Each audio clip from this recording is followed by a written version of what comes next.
Yeah, I think that works. Yeah, so we'll just figure it out. All right. All right.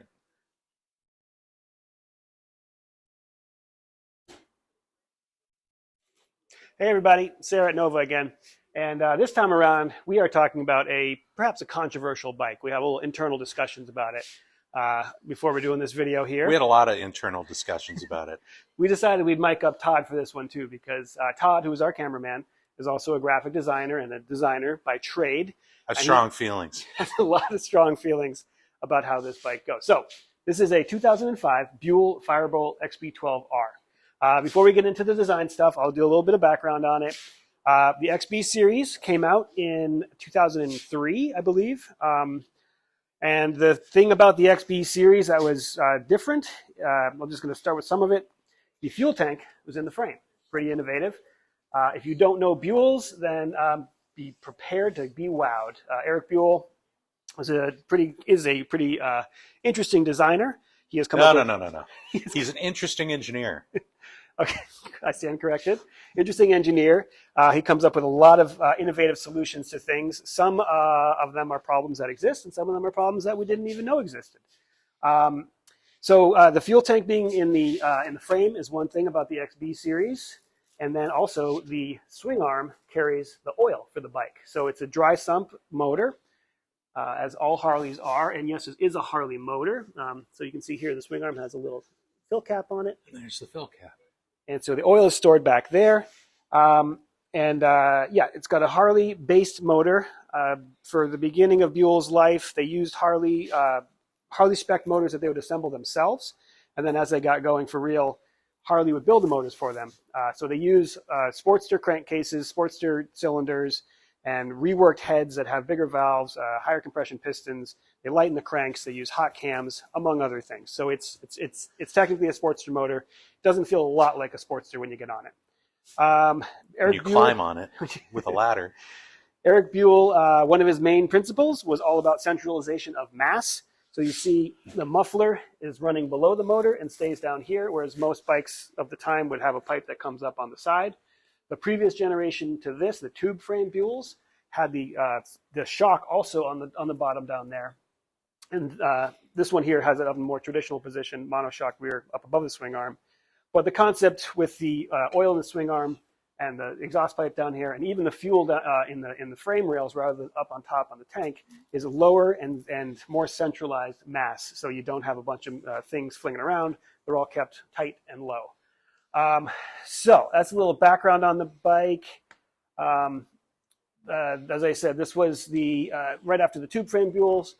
I have a 2000 Buell Cyclone myself, which is a 1200cc, very similar engine, but the earlier frame design. The design parameters that Eric Buell came out with for this was he basically wanted to have what he called a 250cc GP size motorcycle with a big motor. He was limited to working with Harley motors essentially because of the agreement that Buell had with Harley Davidson. They're half owned by Harley their whole life basically. So they were kind of stuck with Harleys. Eric Buell had been a Harley designer before in his past. He designed the FXR frame, well, side note, as well as other Harley stuff. So he was married to Harley for good or for better or for worse. In addition to being very short, it's got a very small wheelbase. It has a very tight rake. I think it's 22 degrees off the top of my head for very quick steering. And you see another innovation of his, the perimeter frame brake. Normally a disc brake is bolted to the center of the hub. This is bolted to the outside of the rim brake. That increases the surface area. I think it increases the stiffness because you get to bolt it, more places. The surface area will help it stay cool. It's also a little heavier, so whether or not it's a great idea is to be decided. But it looks cool. Got a big old 6-piston caliper on there, so good stopping power. The last model years of these, actually, I think the 09s, they had an 8-piston caliper up there. So kind of interesting stuff there. That's 4 more. What's that? That's 4 more. Yeah, that's 4 more, yeah. My take on this bike is that it's really interesting. This is a bike that never wins on paper. You say really interesting. That sounds like I got this girl that you really got to meet. She's really interesting, and now I'm just dying to. Yeah, not for everybody, for sure.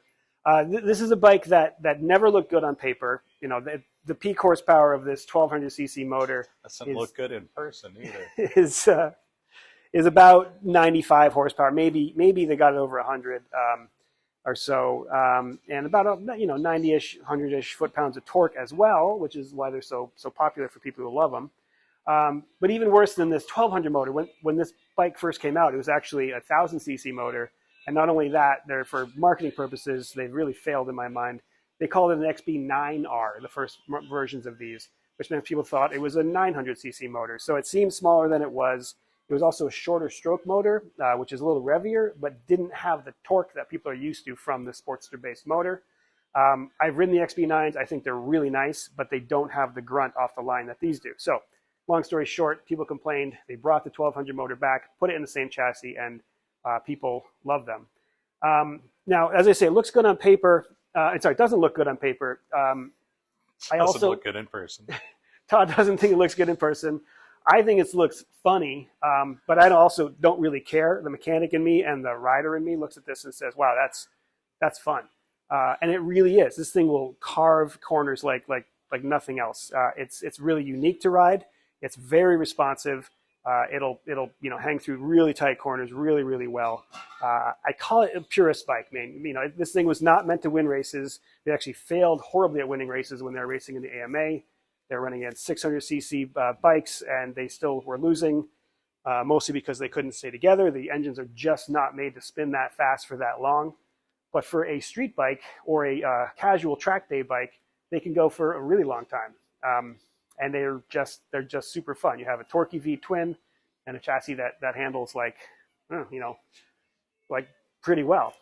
So this is a super controversial bike. As a Buell owner myself, when I tell people that I own a Buell, I get one of two responses. I get the people who are like, "Oh yeah, those are cool. I always wanted one." Blah blah blah. And I get the people like, "Why would you want that piece of garbage?" And as somebody who understands why Harley Davidson has the reputation that they do, I understand why somebody might think that. I also fight viciously against people who tell me I own a Harley, because as close as they were, a Buell is not a Harley Davidson motorcycle. Philosophy was completely different, other than perhaps stubbornly sticking with a design for a little bit too long when they could have done something else. Sadly, by the time Buell did get a liquid-cooled motor, double overhead cam, liquid-cooled motor that was 6-speed gearbox, modern by normal standards, they were pretty much in trouble. And Harley shut them down. And then they're still actually around. Sadly, Eric Buell has nothing to do with Eric Buell motorcycles anymore, Eric Buell Racing. EBR Motorcycles, I believe, is the trade name. And they're building the designs that Eric Buell left, with some changes and stuff. So they're still very innovative, very interesting. And then for those who care, I haven't mentioned, these are American-made motorcycles. That matters to some people. I wish that more Americans had bought them. The last thing I will say about the Buells, I think that the reason they didn't take off as much as they could have, and in my mind should have, is that they were marketed horribly. There should have been Buell dealerships set up. They should have been going after people who are going to buy a Guzzi or going to go out and buy a Ducati, something that was European or esoteric. Same person who might buy an RC51, believe it or not, might have bought this bike. And the same person who bought a Ducati 916, who's not racing it, may have bought this bike because they're interesting to ride and a ton of fun. But instead, they sold them at Harley dealerships. And so you have a line of chrome overpriced things that are heavy, and then you have this. And you see poor guys out there sometimes in a pack of Harleys and one single Buell, and they're not having fun. So I would say I wish they had done it better. I wish they'd done it differently. These are super interesting, and it could have been a different story with these things. That being said, they're gems in my mind. They have their flaws. They have their design flaws. Todd pointing out. Come on, look what's going on with these headlights. And I know this suddenly became a big thing for Yamaha and their bug eyes, but come on, that is just ugly. And it's putting I was saying it's putting a round peg into a oblong. I don't even know what this shape is, but it definitely looks like they started to do something and then said, yeah, we don't have time to finish that. Yeah, it definitely looks like they didn't have the budget to do the design that they started with. So got some off the shelf things in there. We'll just slap that in. This looks like this looks. You look at John Britton's V1000, you just go, holy crap, that thing is insane. It's amazing, the engineering Yeah. and the forward-looking Yeah. Oh, design and styling of that bike. And then you just look at this and you go, "Oh, that's a shame." yeah. This is no Britain. And if you don't know John Britton's motorcycles, look up Britton motorcycles. Handmade, wheels to engine, everything handmade by a very small team. But that's just a different caliber. That's a level of passion, dedication, and skill that you don't see very often in a single lifetime to begin But with. if this bike were as good as it could be, should be, people wouldn't care if it was in a Harley dealership. People at the time when these bikes were coming out were dying for an American-made sport bike. They don't care if they'd have to go into a showroom full of hogs to get it. And that's why I'm saying this bike, no matter how good the engineering is, it just wasn't quite good enough. Because otherwise you'd see these all over at track days. Yep, no, that's fair. If it was on the track and all over the place, but that's fair.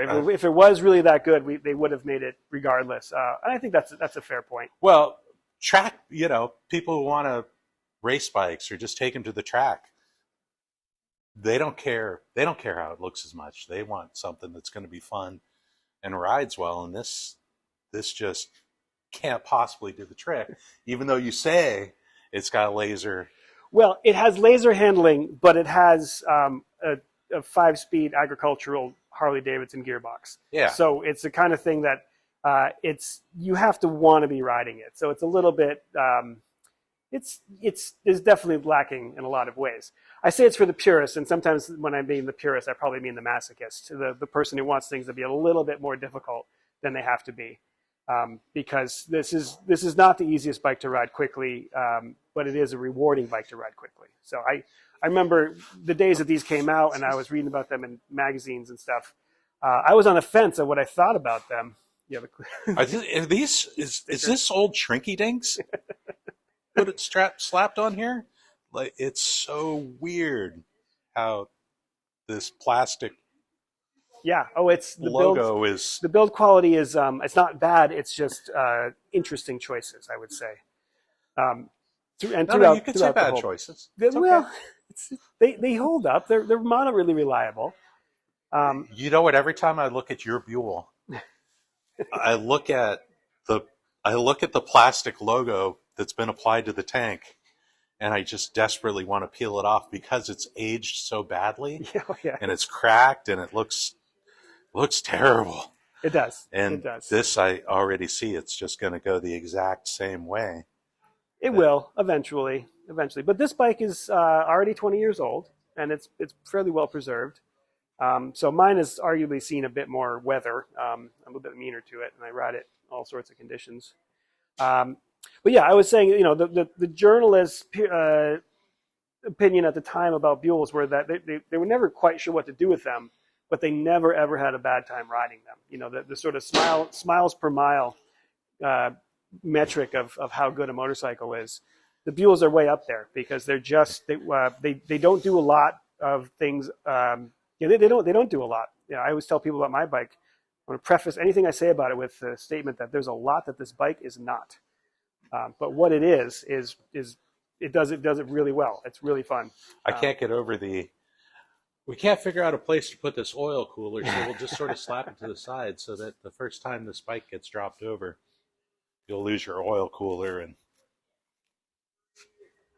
yeah, I can't argue with that. That's a mess. There's a lot about the bike that feels like it was a little bit slapdash, or we forgot about this, so we'll just stick it on over here. Or they ran out of money or something, which is probably more likely, as the budget ran a little dry, so they had to come out, finish. Now, I'll give Eric Buell his due. I think as an engineer, he came up with a lot of super cool stuff, and you see, a lot of bike makers, Ducati copied their. Oh yes. Their underframe exhaust, and then suddenly Honda and everybody else did that for a couple of years. So I noticed Buell, their last model year was 2009 under Harley, and the 2010 Ducati, I think it was a Panigale, came out, and the first time I saw it, I said, "Oh my God, they did it! They finally stole it." Underslung exhaust. That was the first year Ducati had it, and it was a year after Buell stopped doing it. So a lot of what he was thinking has been adapted and moved forward. Yeah, the oil and the rear swing arm, awesome. The gas tank in the frame. I mean that.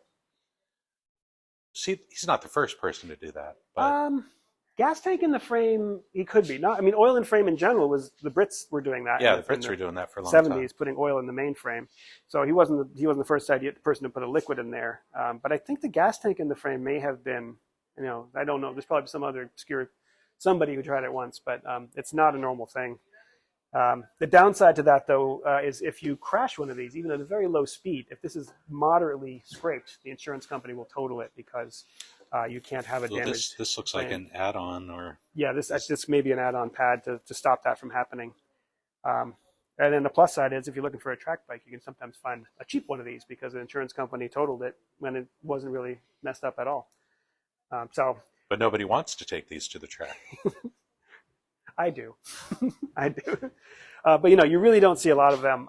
And I readily admit that's for good reason. You don't, just because I like an esoteric kind of bike like this, it doesn't mean I would criticize somebody for not liking it. There's something to be said for a smooth 6-speed gearbox that just snicks into gear, and you got power for days.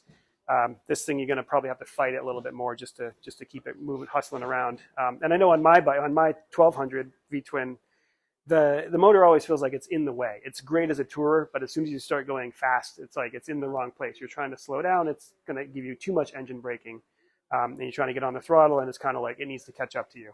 So it's a big lazy lump of a motor, even with all the tuning you can do to it. So it's fun. It's never going to be the most aggressive thing out there, though.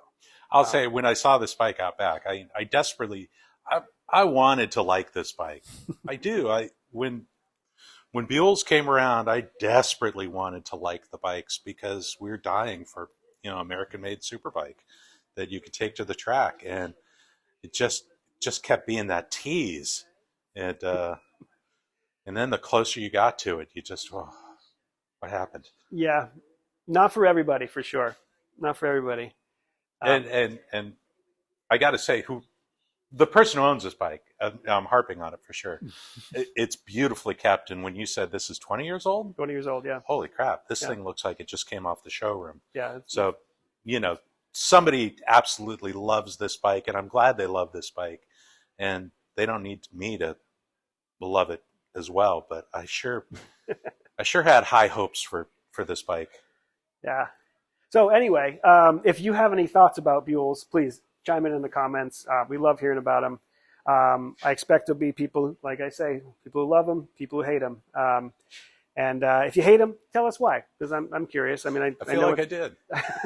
I want to love it. I know what Todd thinks, but I hate it. But if you love them too, let me know, and let us know. We love to hear about it. If you're on my side and thinks that they're a wonderful esoteric motorcycle made for the purist, come join us. Made for the purist. But yeah, anyway, I love talking about this stuff. As you can tell, I am a fan of the Buell, and this is, it's on my list of one-day bikes. And thanks for watching, and subscribe, please, if you have not, and we'll see you next time. Wait a minute. Hold on. Before you sign off and the like and subscribe, you said the one-day list, and we've all got one-day list motorcycles. I mean, how close to the top could this bike, could a Buell possibly be to the top of that list? Top 5?